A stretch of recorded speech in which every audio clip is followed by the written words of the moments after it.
लेकिन आज मैं एक ऐलान करना चाहूँगा और ये एहतजाजन मैं ऐलान कर रहा हूँ कि आइंदा इस हाल में जितनी देर फाइनेंस मिनिस्टर बैठेंगे, जितनी देर स्टेट मिनिस्टर फाइनेंस बैठेंगी, मैं अपनी सीट पे खड़ा रहूँगा या हाल से निकल के लॉबी में चला जाऊँगा, क्योंकि इंतहाई हमारे लिए दुख और तकलीफ़ की बात है कि जो लोग इस असेंबली की मेंबरशिप पाने के लिए लाखों जतन करते हैं, वजारतों के हलफ लेने के लिए मिन्नतें करते हैं, और जब कुछ करने का, आवाम को सहूलत देने का वक्त आता है तो अपनी सीटों से गैर हाजिर होते हैं। फिर भी हमें ये एक खुश फहमी है, उम्मीद करते हैं कि जावेद भाई साहब की तरह जी वो हाल में आ जाए, जो हम यहाँ स्टेट मिनिस्टर को भी बुलाया जाए जी, जो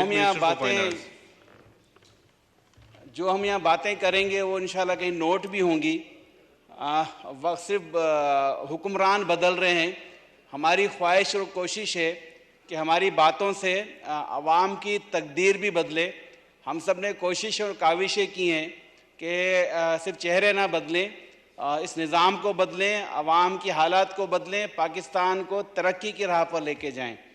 लेकिन जब ऐसी गैर जिम्मेदारी रहती है तो फिर हमें उम्मीद हमारी टूटती नज़र आती है। लेकिन फिर भी हम रखेंगे उम्मीद अल्लाह से भी और उन लाखों शहदा की कुर्बानियों के वसीले और तुफैल कि जिनकी वजह से पाकिस्तान बना और आज कायम और दायम है। इंशाल्लाह ये तरक्की के राह पे भी जाएगा। डिप्टी स्पीकर साहब, मैं आपकी इजाज़त से आइन में से कुछ चीज़ देख कर पढ़ना चाहता हूँ।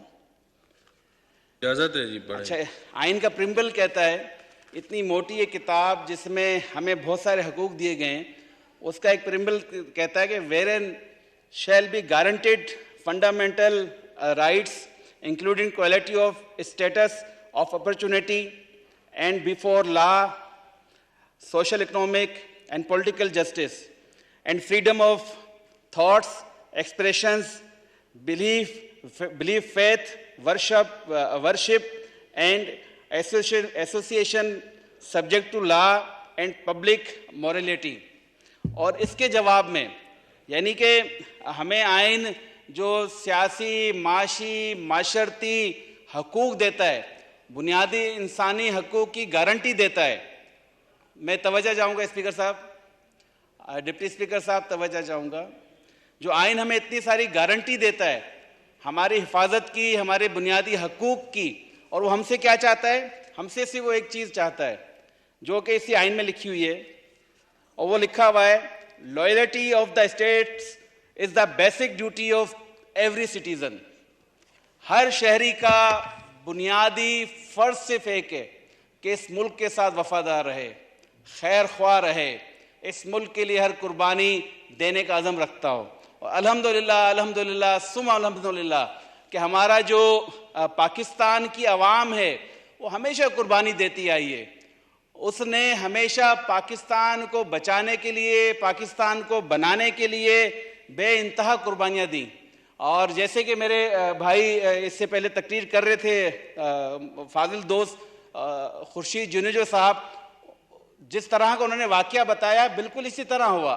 मैं खुद सिंध का रहने वाला हूँ, हाँ, उस हालात को हम सब देख रहे थे। लेकिन हम साहनियात पे साहनियात, हादसात के बाद एक और हादसे का इंतजार करते हैं, सीखते कुछ नहीं है।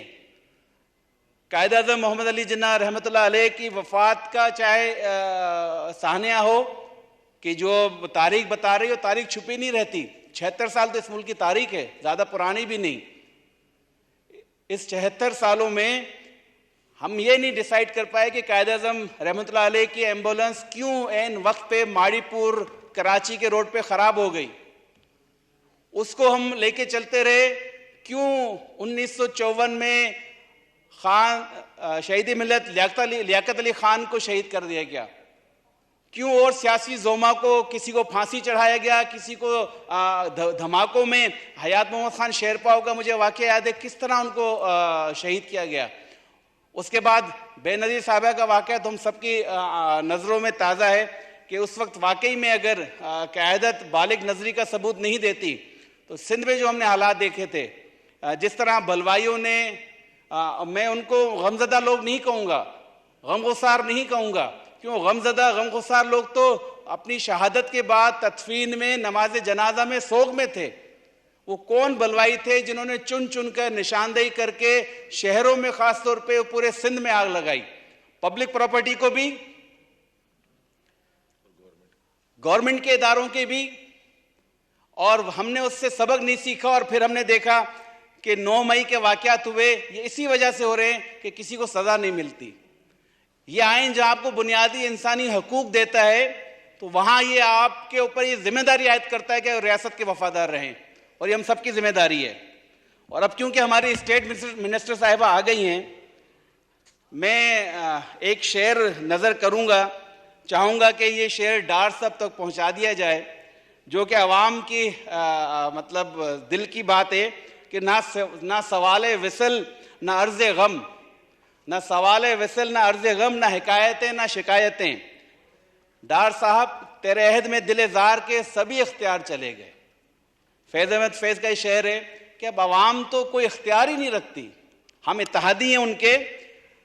हमसे बजट बनाते हुए, इस ऐवान से बजट बनाते हुए कोई राय नहीं ली गई, एक तजवीज़ नहीं ली गई, पूछा नहीं गया कि अराकीन असेंबली क्या चाहते हैं, यह नहीं पूछा गया कि हमारे इत्तेहादी क्या चाहते हैं।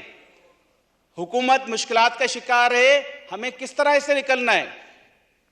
लेकिन मुत्तहिदा गवर्नमेंट पाकिस्तान की एक रिवायत रही है कि जब अपोजिशन में होती है तो शेडो बजट देती है, जिसमें मुल्की मसाइल का हल होता है। लेकिन क्योंकि इन्होंने हमसे नहीं पूछा, नहीं मीटिंग की, तो हम शेडो बजट तो बतौर इत्तेहादी होने के, और कोई फख्र नहीं रहा इत्तेहादी होने पर। अब तो शर्मिंदगी सी सूरत हाल हो गई है कि अवामी मसाइल जूं के तू हैं, कारकर्दगी वुज़रा की जूं की तू है, किसी भी तरह से कहीं इंप्रूवमेंट नहीं है। जो इदारे जैसे चल रहे थे वैसे ही चल रहे हैं, बल्कि तबाही की तरफ जा रहे हैं।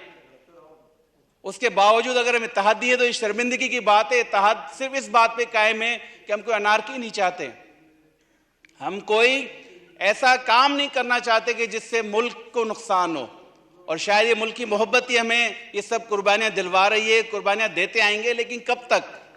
तो मैं आपकी इजाजत से, MQM ने budgetary proposals for the federal budget 2023-24 बनाया है, जो कि इन्होंने हमसे नहीं लिया, नहीं बैठे, तो मैं आपकी तवज्जो से देना चाहूँगा। लेकिन आज मैं एक ऐलान करना चाहूँगा, और ये एहतजाजन मैं ऐलान कर रहा हूँ कि आइंदा इस हाल में जितनी देर फाइनेंस मिनिस्टर बैठेंगे, जितनी देर स्टेट मिनिस्टर फाइनेंस बैठेंगी, मैं अपनी सीट पे खड़ा रहूँगा या हाल से निकल के लॉबी में चला जाऊँगा।